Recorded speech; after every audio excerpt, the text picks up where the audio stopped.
Welcome to Matthew chapter 26, verses 47 to 56. Jesus betrayed by a kiss. The numbers we're going to be featuring in this section, which are 2, is number 2705 and 5368. Both mean to kiss. And we are going to continue with the verbs. And in this section, we only have 2, and they're in the imperative that we're going to feature. The story of Jesus in the garden being betrayed by the kiss also appears in Mark 14:32 to 42, Luke 22:47 to 53, and John 18:1 to 11.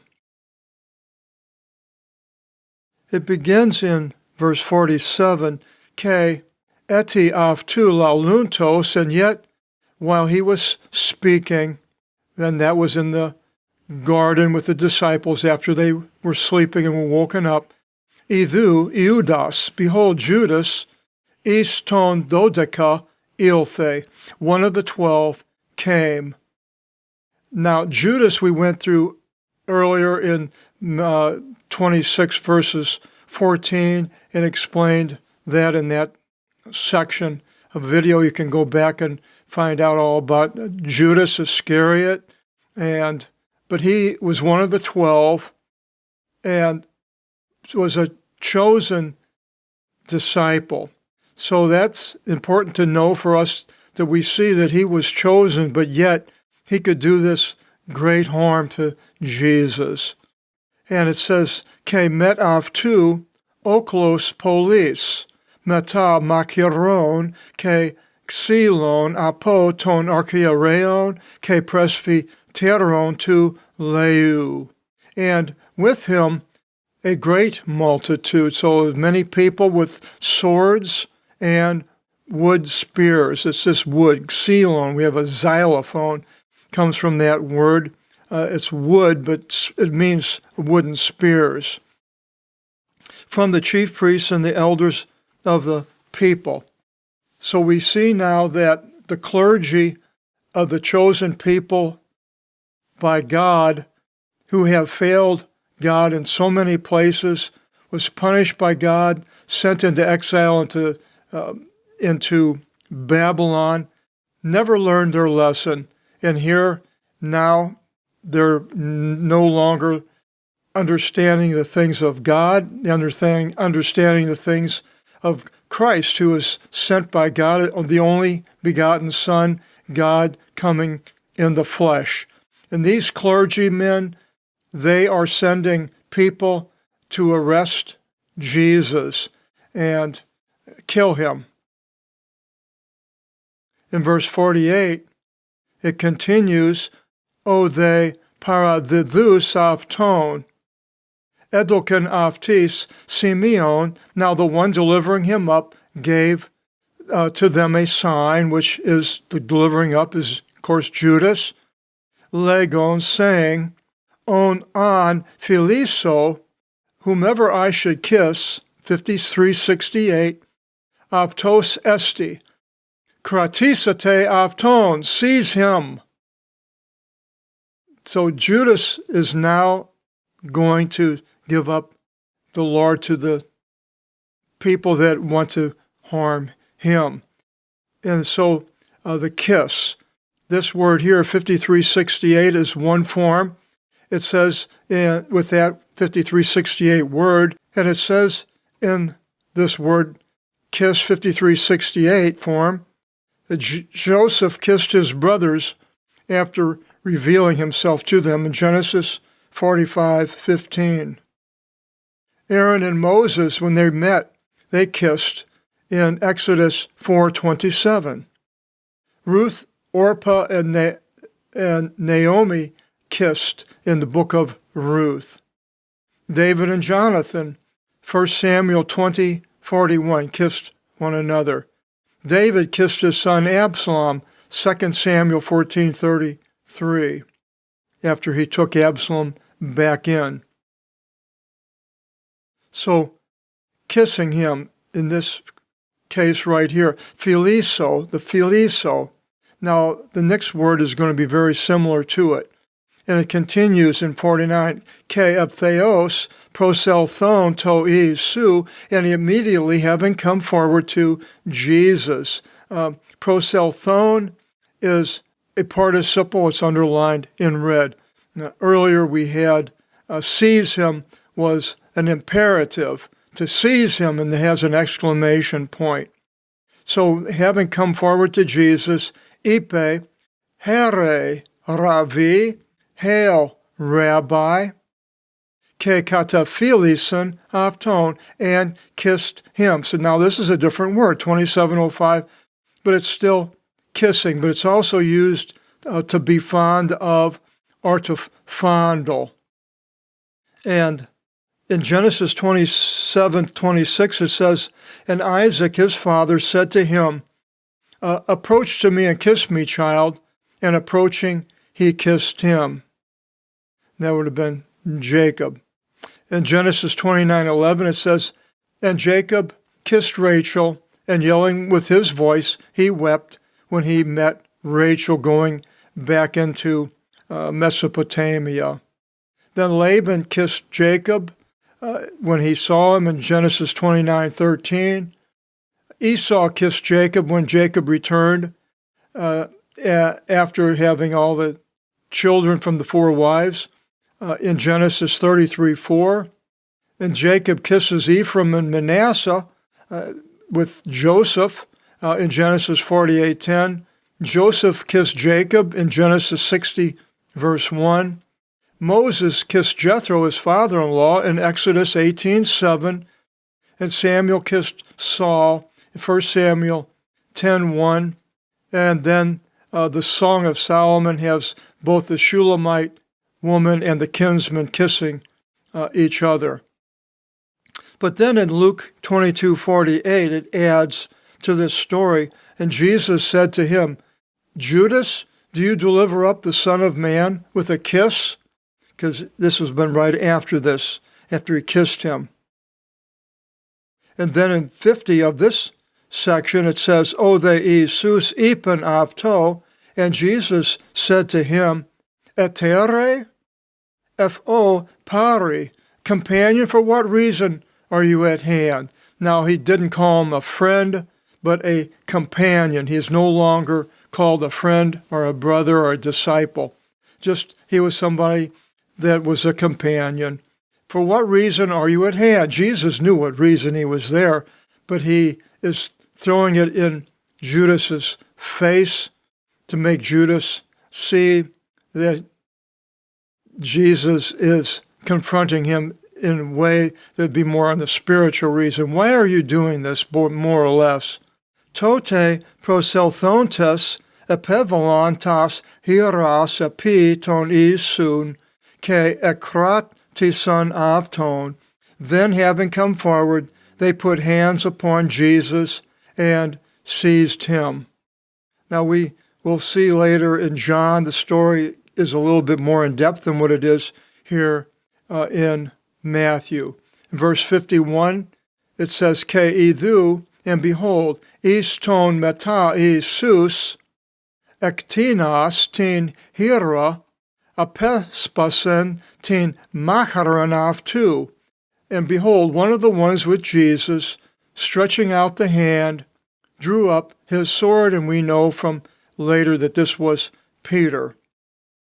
Ke pataxis ton lulon to archeoreos, and striking the bondman of the chief priest, aphelan af tu to otion, he removed his ear, but we find out more about that later.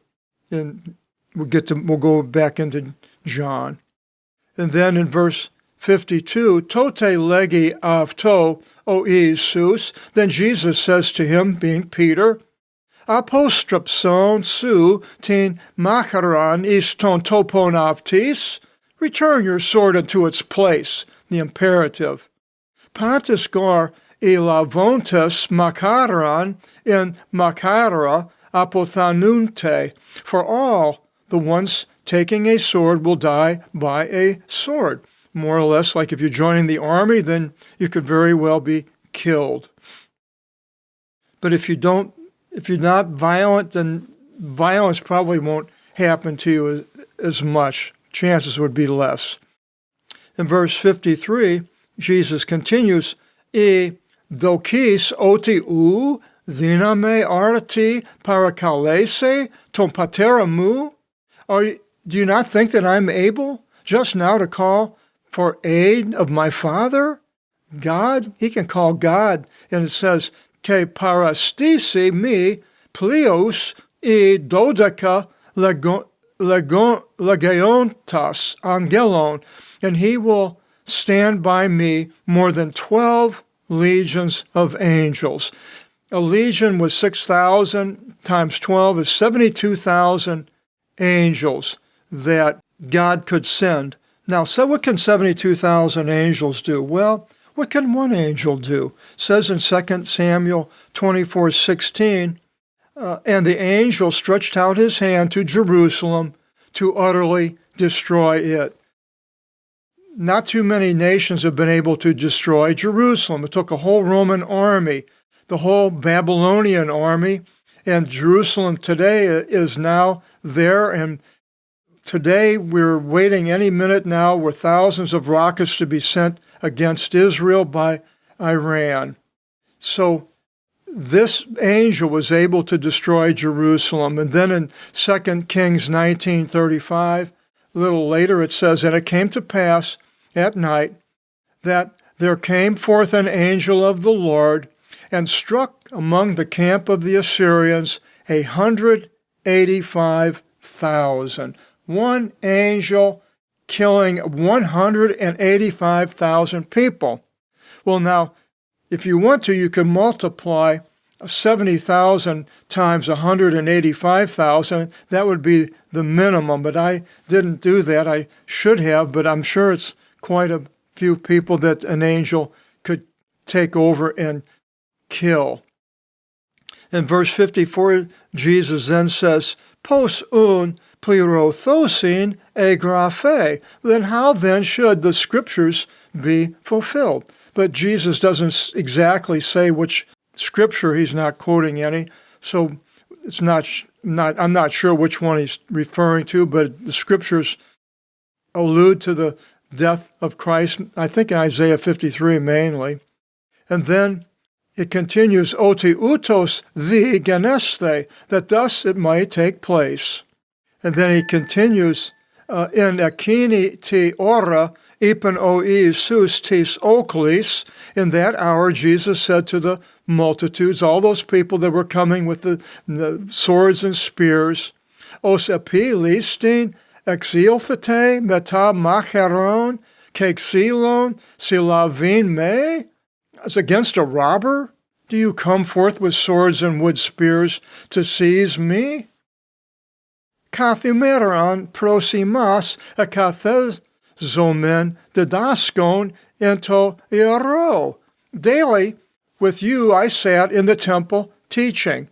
Here's a man of God teaching the people, and all of a sudden they decide they want to kill him horribly and torture him to death. And he says, Ke uk ekratisate me. But you did not seize me then in the temple. And he continues, Tute they olon gegonen in a plirothusin e graphe ton propheton. But this all happened that the scriptures of the prophets should be fulfilled, and that was probably words there were added by Matthew. And then it says, Tote e mathite pantus afentus afton ephigon. Then all the disciples, leaving him, fled.